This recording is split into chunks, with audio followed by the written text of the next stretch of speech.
आज हर किसी के पास फोन है, आपके हाथ में है। और अगर आप अपने आसपास नजर डालें तो पाएंगे कि सबके हाथ में फोन है।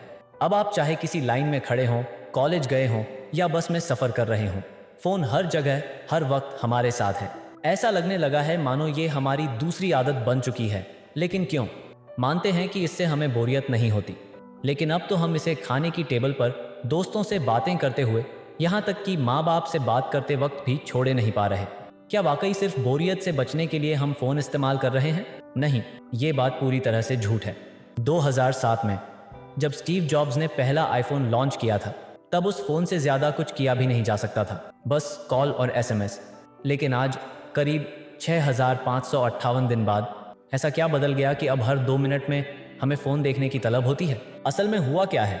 सबसे बड़ी बात, इस डिजिटल दुनिया में हमें पता भी नहीं चला कि कब हम एडिक्टेड हो गए।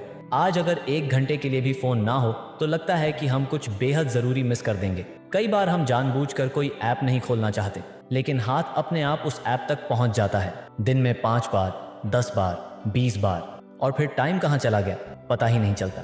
एक ऐसी आर्मी हमारे खिलाफ काम कर रही है जो दिन रात यही सुनिश्चित करती है कि जब भी आप स्क्रीन देखें, कुछ ना कुछ ऐसा दिखे जो आपको वहां रोके रखे, क्योंकि वो जानते हैं आपको क्या देखना अच्छा लगता है और इसी का फायदा उठाते हैं। सुबह उठते ही हम फोन उठाते हैं, एक नोटिफिकेशन चेक करने जाते हैं और फिर पता ही नहीं चलता कब रील्स की दुनिया में खो जाते हैं। ये सब कुछ प्लान किया गया है। हर स्क्रॉल, हर रिफ्रेश आपको एक नए डोपामिन हिट के लिए तैयार करता है। डोपामिन को लेकर भी लोगों के बीच एक बहुत बड़ी गलतफहमी है। सबको लगता है ये खुशी का केमिकल है, जब कुछ अच्छा होता है तभी रिलीज होता है। लेकिन सच्चाई ये है कि डोपामिन एक हंटिंग मैकेनिज्म है। ये हमें किसी चीज के पीछे भागने में मजा देता है, उसे हासिल करने में नहीं। और यही कारण है कि सोशल मीडिया इतना ज्यादा एडिक्टिव है। हम रोज एक परफेक्ट वीडियो की तलाश में स्क्रॉल करते रहते हैं जो हमें हमारी परेशानियों से दूर ले जा सके, लेकिन इस सब का हमारे भविष्य से कोई लेना देना नहीं है। एक बार उस समय को याद कीजिए जब फोन स्मार्ट नहीं थे। डोपामिन तब भी था, लेकिन हमें उसे पाने के लिए पार्क जाना पड़ता था, दोस्तों से बातें करनी पड़ती थी, फैमिली के साथ समय बिताना पड़ता था, और हम उसी में खुश भी थे। आज भी आप वो सब कर सकते हैं, लेकिन अब वो चीजें हमें उतनी सेटिस्फैक्शन नहीं देती। हमारी सेटिस्फैक्शन का लेवल इतना ऊपर चला गया है कि अब छोटी छोटी खुशियां हमें संतुष्ट नहीं कर पाती, और ये तो बस शुरुआत है। जरा सोचिए, अगले 50 साल में क्या होगा? हम एक ऐसे अंधेरे रास्ते पर चल पड़े हैं जहां से लौटना मुश्किल होगा। लेकिन इस कहानी का एक और पहलू है।